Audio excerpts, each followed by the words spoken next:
Good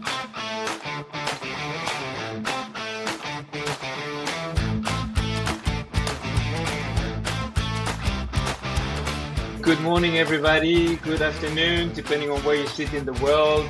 Today, we're going to have a special webinar with Morgan, the one and only, talking about social media engagement, how we can use AI, how we can maximize the technology that we now have at our fingertip, and also making sure that we can help SDRs and AEs perform better in their jobs. There is so much out there, so many tools, so many ways of doing things that it's easy to get lost. So luckily, Morgan is training many teams and has very deep insight into how people do well, but also how people struggle. So we're going to talk about some of those challenges that everybody face.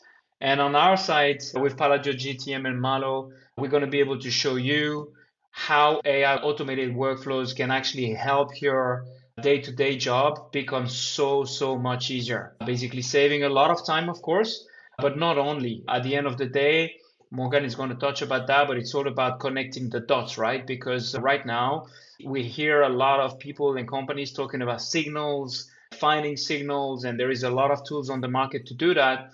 But once you do that, you know what's next.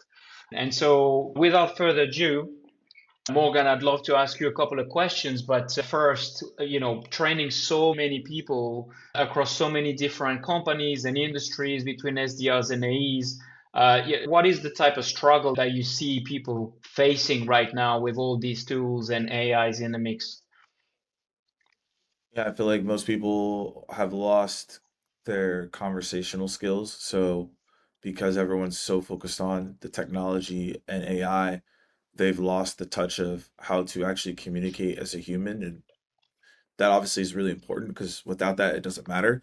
I think two is because there's so much technology in AI, a lot of reps have lost a process to success.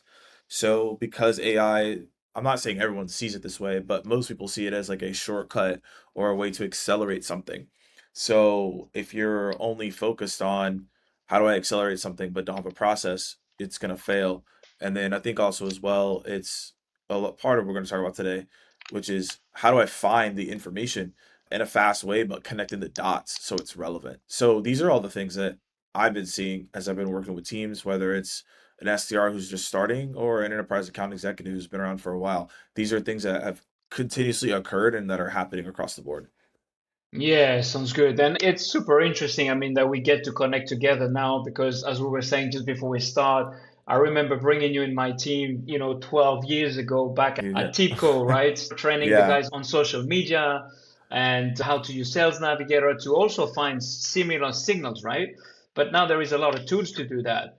And it feels to us, at least when we speak to clients, that there is that sense of I want to do things fast. I want to do things at scale. But by doing that, ultimately, what's happening is more messages are being sent to those prospects, both on LinkedIn than on email. And they're not being sent with the right context and the right messaging ultimately. So it doesn't really work. And I think a lot of companies and even SDRs find the performance going down because they're like, well, yeah, but we're sending so much and we're having those signals, but it doesn't work. And to your point, I think it's because the dots are not connected. So they just try to go at scale without really thinking about the personalization and how to get to that personalization, right? Yeah, 100%. I think it's everyone has a level of pressure to move fast and do things quickly.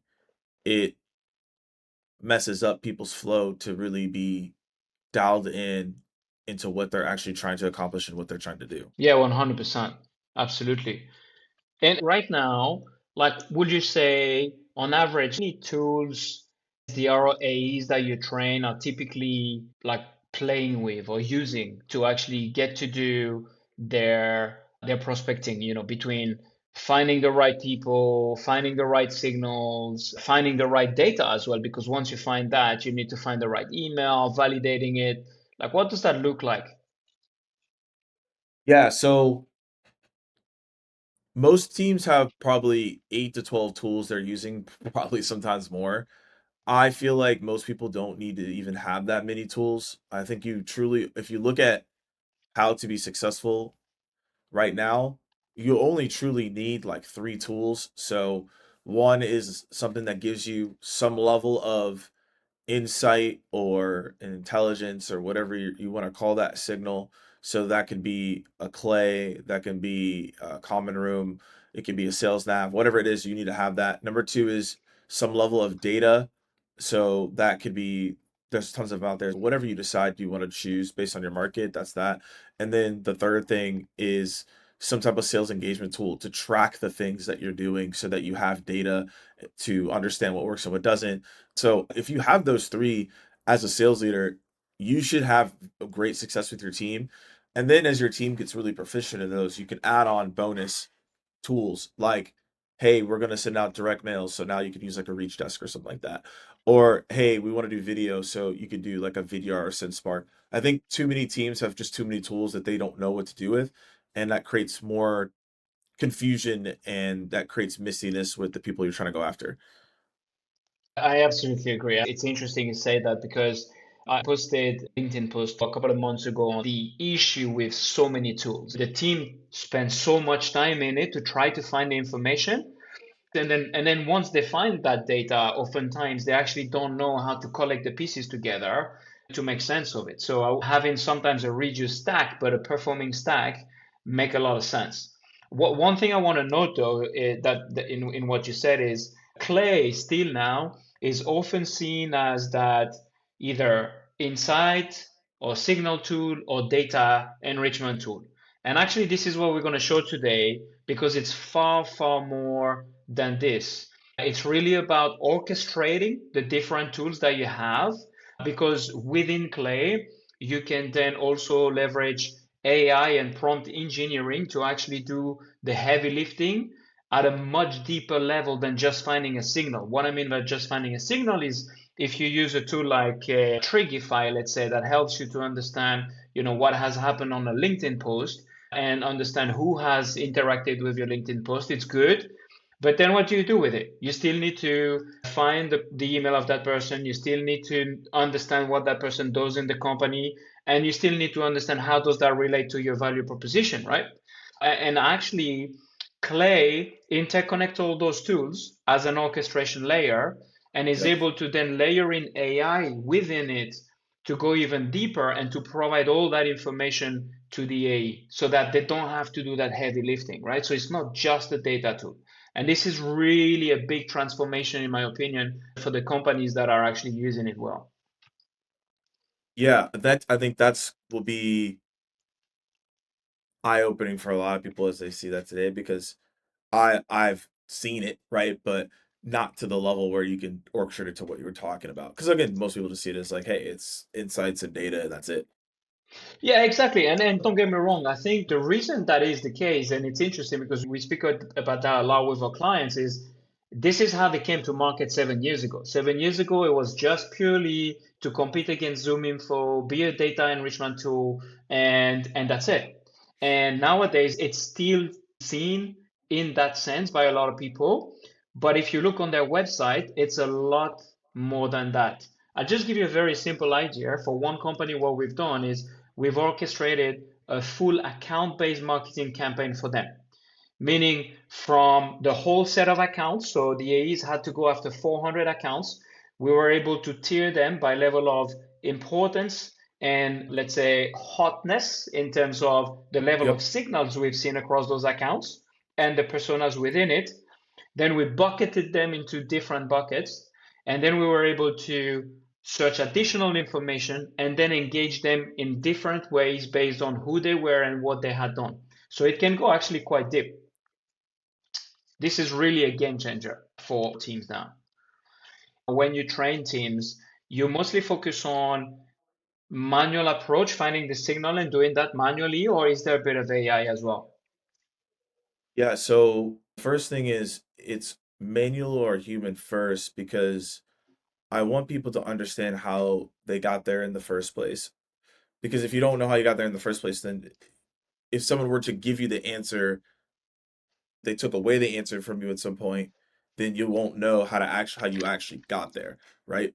So my whole entire thing, my focus with people is, hey, look, like we got to show you what these whatever they are, triggers, signals, etc. for every single team that you work with. You need to know what those steps are. And then once we have those steps, then now we can accelerate whatever we got as a result. So my whole focus is always on how do we understand the foundation of what we are trying to do or build or whatever it may be. So we do that manually first. Then once we've accomplished that from a manual standpoint, then now we can add on the AI layers to be successful. So my whole belief is it's doing both. I don't think it's like only manual because obviously you're wasting time, but I don't believe in AI only and there's no human touch or layer to it, because then that's when you lose what you're trying to do in the first place. So that's the way that I think about it.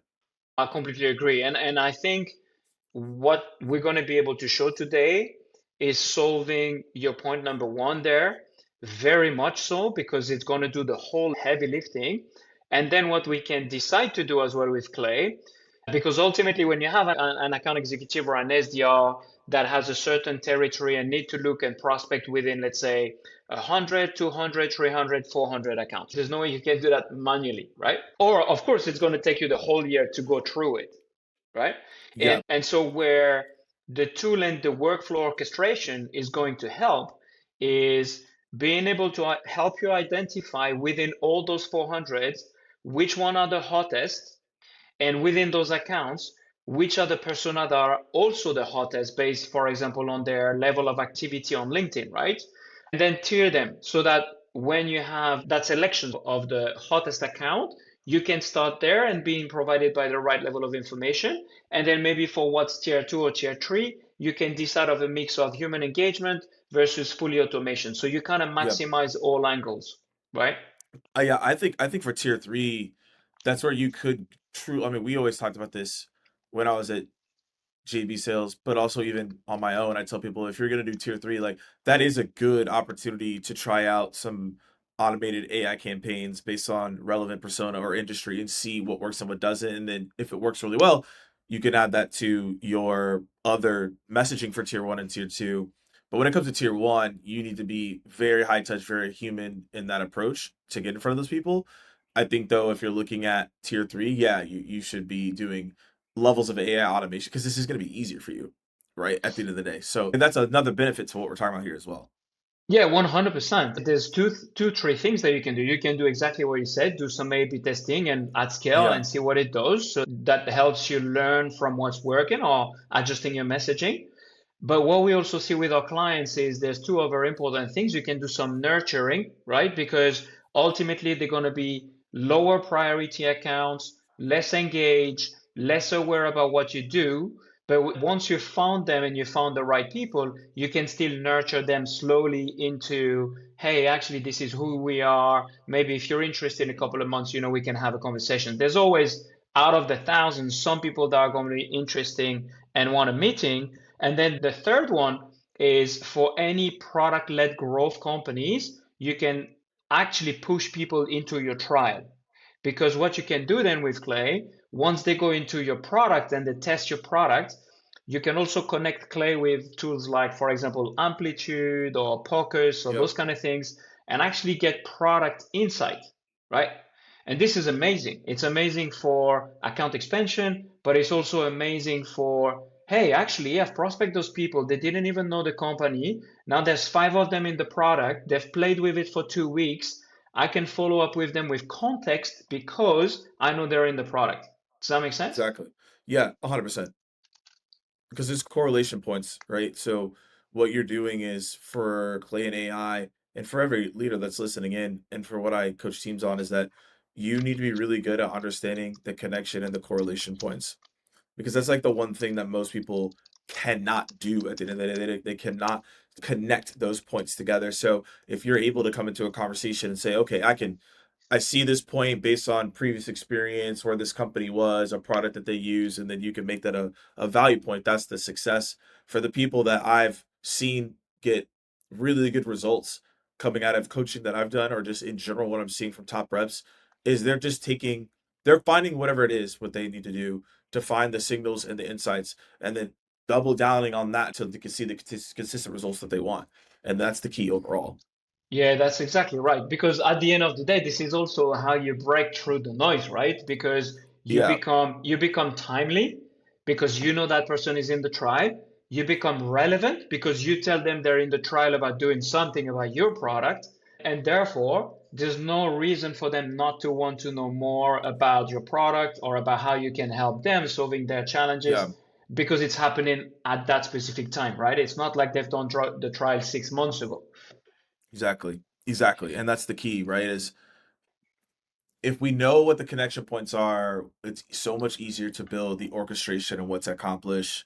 If the team does not know that, that's where I think a lot of people are going to end up hurting themselves, right? Because they want to go AI first, but firstly you need to know what you need to do first, because then otherwise you're amplifying more noise or more nothingness, which is what you don't want. Yeah, exactly. Then you end up reaching out to people at the wrong time, and that's oftentimes where you either get no response, or hey, stop reaching out Yeah, to me, or hey, I'm not interested because simply, you know, it's not the right time, right? So it's all about it's timing. It's actually a good point. I think for everyone listening in, and even for you, if you look back at the teams that you've led, they probably can attest to this. And I see it actually more critical now is that you could write a really good personalized message and you did the research and everything. Yet, if your timing is off, it still won't matter.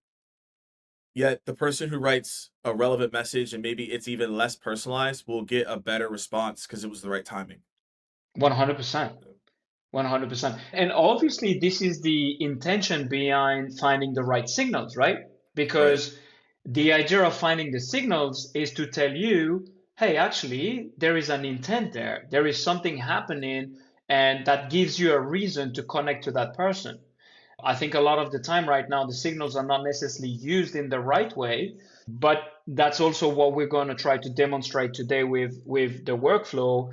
Now, Malo is going to be able to show you a bit more what that looks like in real time. And it not only looks at finding the right signals, but it also helps you connect with the value proposition of the company. Yep. And then it helps you connecting the dots between, hey, this is the signal that we've seen, this is the value prop, and this is what you should say to them, right? 100%. So maybe Malo, you can jump in now. We prepared a couple of profiles. So what we're going to basically show you is that we've selected one company that we've, presumably built a workflow for, right?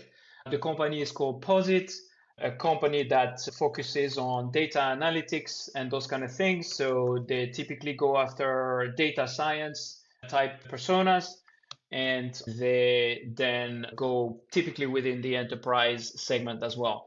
Now, we chose that company because they have quite a complex structure with multiple products to sell. So it's not just a simple one play, one messaging. It's quite complex in terms of engagement. Okay. So, Malo, if you want to take over, maybe run through how this is going to work, show the type of persona that a SDR or AE would typically find on LinkedIn, and how that's gonna work together.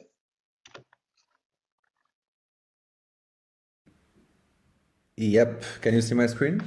Yep. Perfect. So as mentioned before, for many companies, they don't want to automate the entire process. They don't want to blast emails to hundreds of companies and spray and pray basically. And like you guys mentioned before, a lot of companies have like tier one accounts on which they mainly do they want to do manual outreach, right?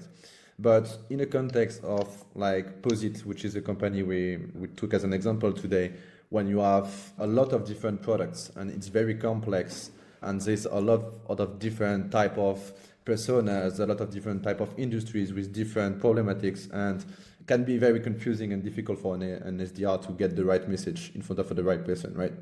And so this is when we want to leverage AI, and what we're trying to do there is to basically add the human in the loop while using AI. So get the best part of AI and get the best part of humans. So we just take like three examples of people that could be a target for Posit to show you as an example.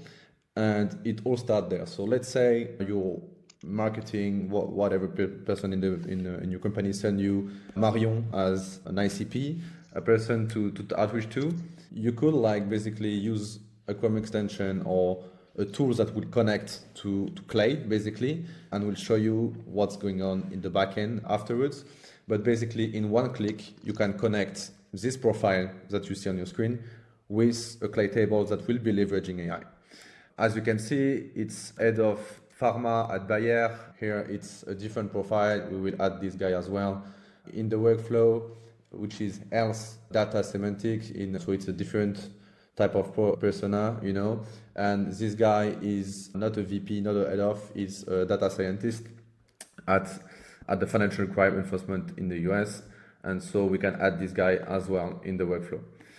And basically what happened in the backend is that, as you can see, all of those profiles arrived in the workflow within Clay. Within Clay, a few things happen, and all the heavy lifting that Vincent and Morgan mentioned before will be done there. So all things like enrichment, research for signals on each prospect. And as you can see, they've all been enriched already. You can see those people right there. So basically the profile arrived there, they are enriched. And as you can see, AI is starting to like get some data. Looks like finance government data is less available online, so there's less info. But I've added a prospect just before so we can have more context with AstraZeneca. What will AI do is go over AstraZeneca website, go on news and find all relevant signals for this specific company. As you can see, I can zoom in. You have a company overview, so we know what the company is doing. We have the mechanics in the industry, how like this specific industry use data as POSIT as a data product, the pressure on the industry, the current company signals, and as you can see, the data is not really readable, but we don't want to read this data. We want to pass it to another AI that will find what's relevant for us and match it with the value proposition. So what we have afterwards is another AI taking over all those signals, all of this data, and what the AI will do. So as you can see, there is a prompt right there saying that the AI will have as a task to produce 4 bullet points that will gather the main data that are relevant for the rep.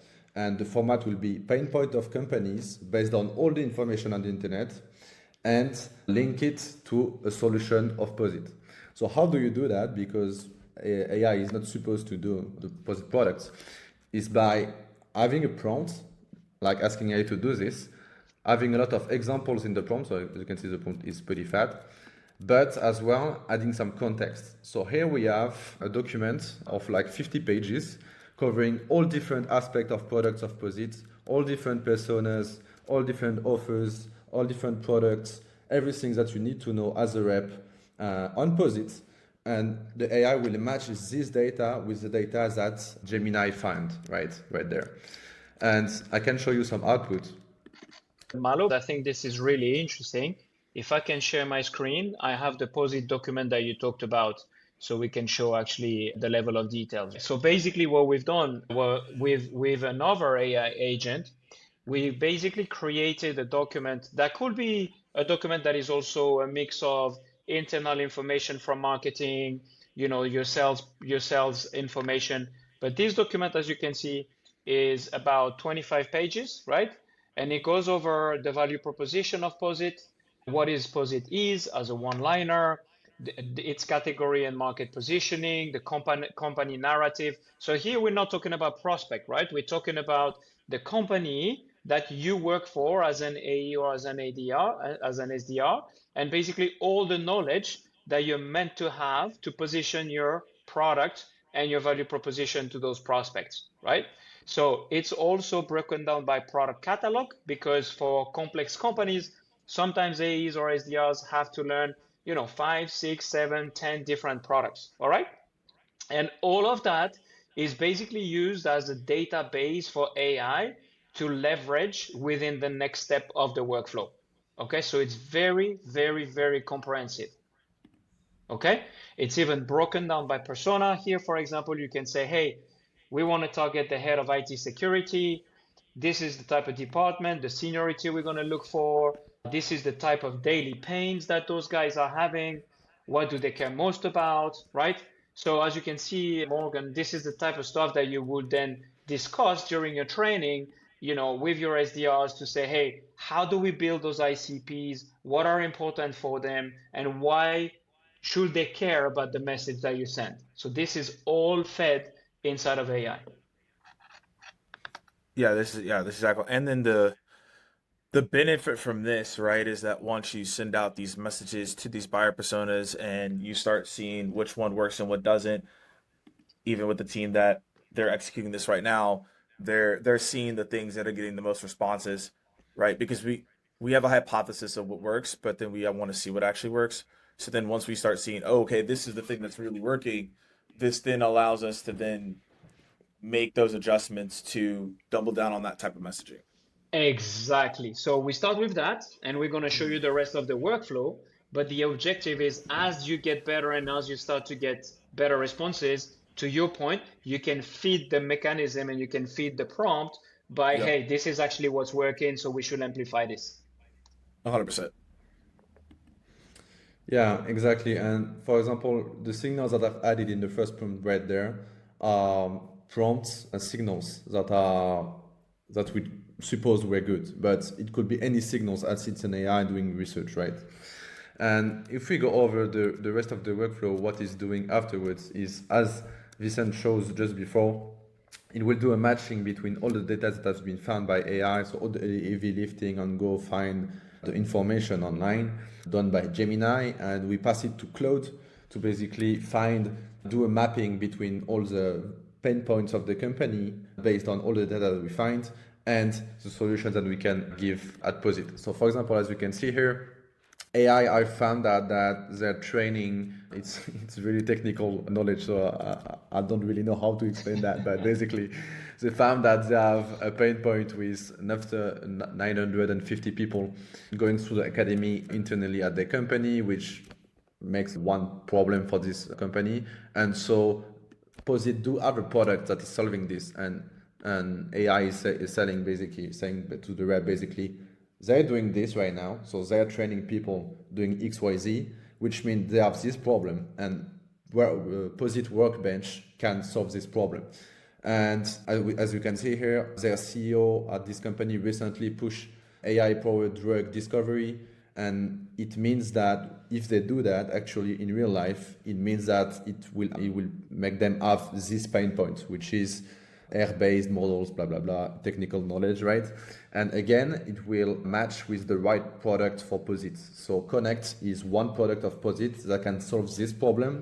And this problem is based on what the CEO mentioned recently in the news. So it's really like a signal that we found online. We've found that they're scaling some stuff, training people, and so on. What it does as well is, as I mentioned, it will find the best products to sell to this specific person in this specific company based on all of this data, because Posit have like 10 products, and this is the one that should be mentioned in the message, or just like some data that will be sent to the rep.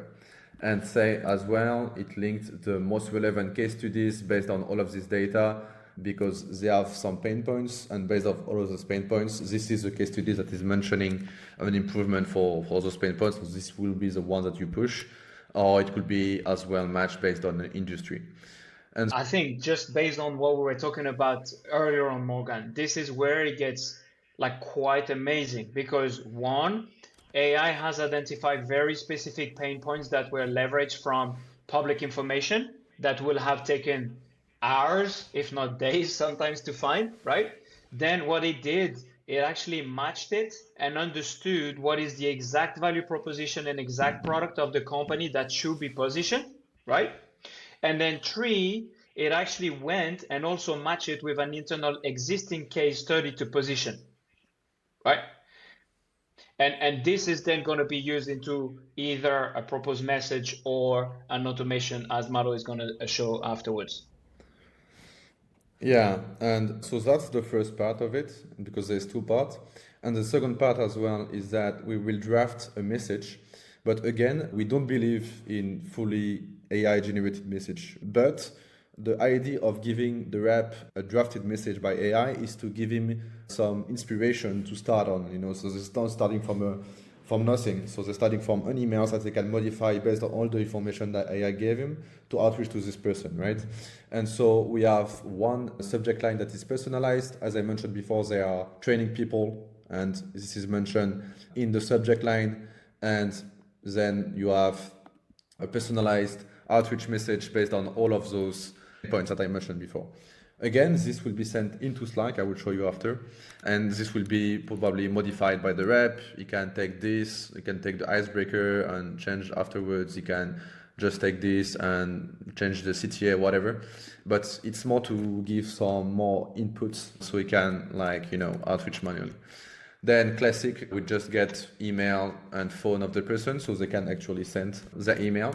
And all of this data is sent directly in Slack. So basically each rep have its own channels, so we didn't create noise everywhere, where he received all the data, deep research stuff, right? So what we've just seen is sent directly into Slack, where you can see the key pain points with the solution for this company. You can see the most relevant products, the most relevant case studies, and you can see as well the personalized message directly into Slack with the email and phone of the prospect. And as you can see, for the other people I've just added at the beginning of the webinar, it has been done as well, and it gives a lot of context for the rep. And remember, right now we're outreaching to tier 1 accounts, so we want to take some time in the outreach, but we want to make it, even if we take some time, we want to make it as efficient as possible. And as you can see, oh, sorry, my mic is down. It's okay, good. As you can see here, for Bayer, like AI, I've seen that they're scaling AI across the entire pharma product lifecycle, so it's mentioned and stuff. So basically, we connect the dot between, we collect the signals, we connect the dot between the signals on the value proposition of the company. We make a condensed summary of all of this. We send it into Slack to the rep. We give him as well some inspiration on how to use this with personalized messages right there. And then it's up to the rep to use this data as he wants. Because as I mentioned before, and as Morgan mentioned before, we don't want to automate stuff that don't work or anything. We want to try a new approach, and we want AI to do the heavy lifting. But we want at the end that human takes over the last 20% of the process.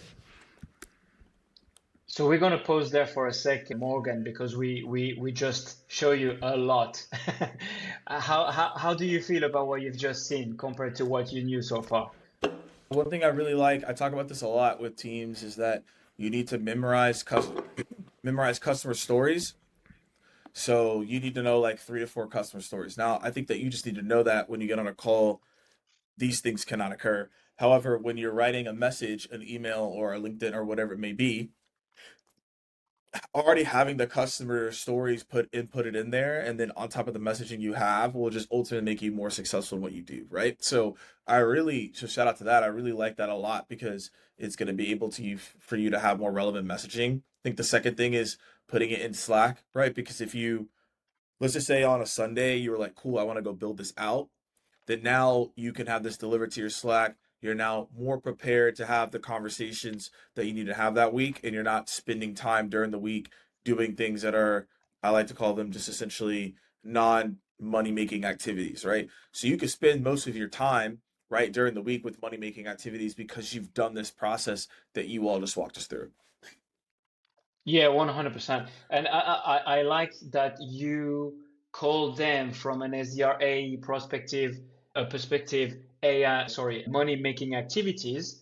I tend to call them, when I speak to executives and we show them these type of things, high-value activities, because ultimately, and I think this has become a bit of a silent killer in company, right? Why? Because we've just been used to prospect in a certain way, meaning you have a team of SDR, you have a team of AEs, everybody is prospecting 10, 20 accounts a day. They spend time researching, they spend time, really trying to find what we've just shown there in 2 minutes across 4 prospects.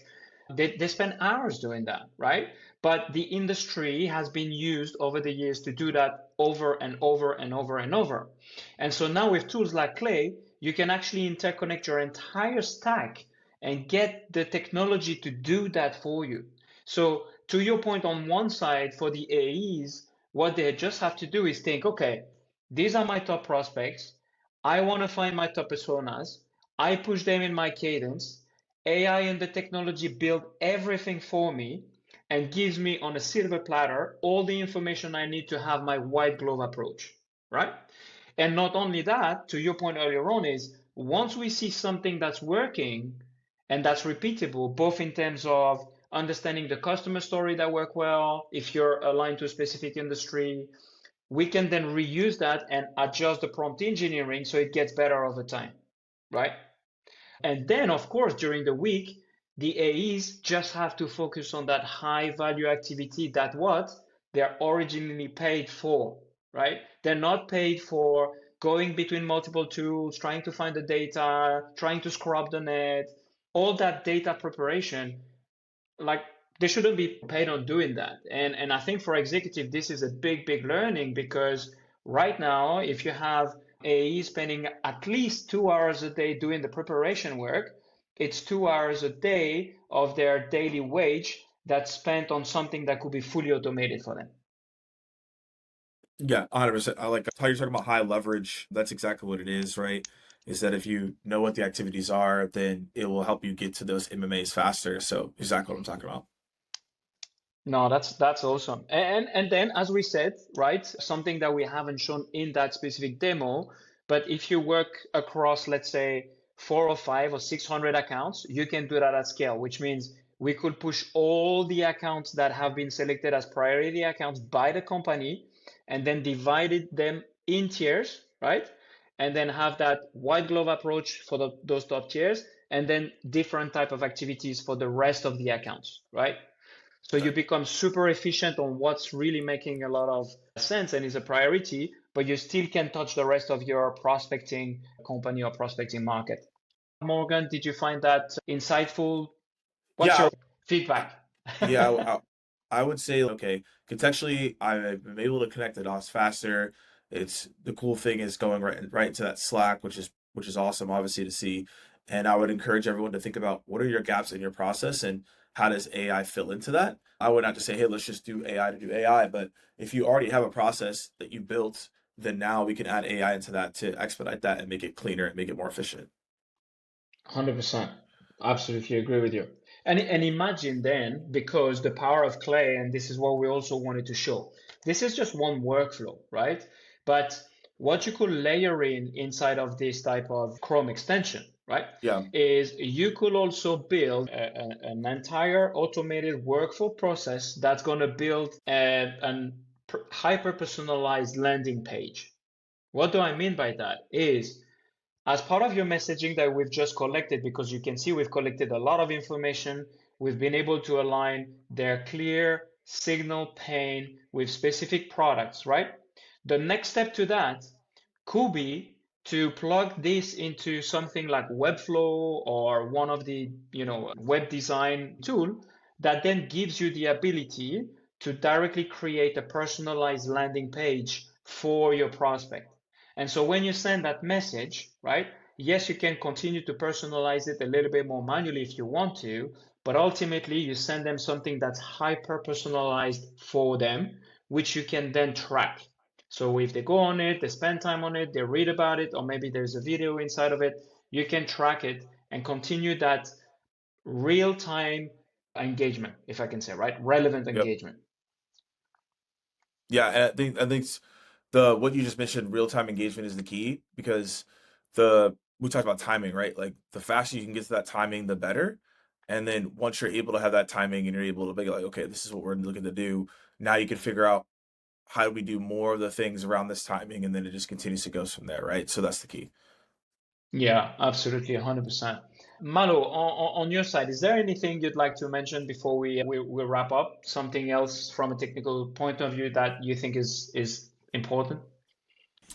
Yeah, so last thing I will add is pretty much linked to what Morgan said is that if you want to integrate AI and you want it to work in your process, you want to understand your process first and understand like deeply who you are reaching to, what do you want to say, which signal you'll be looking for, and not just, see some signals on LinkedIn that are trendy and try to connect them because you've seen them on LinkedIn in a LinkedIn post or anything.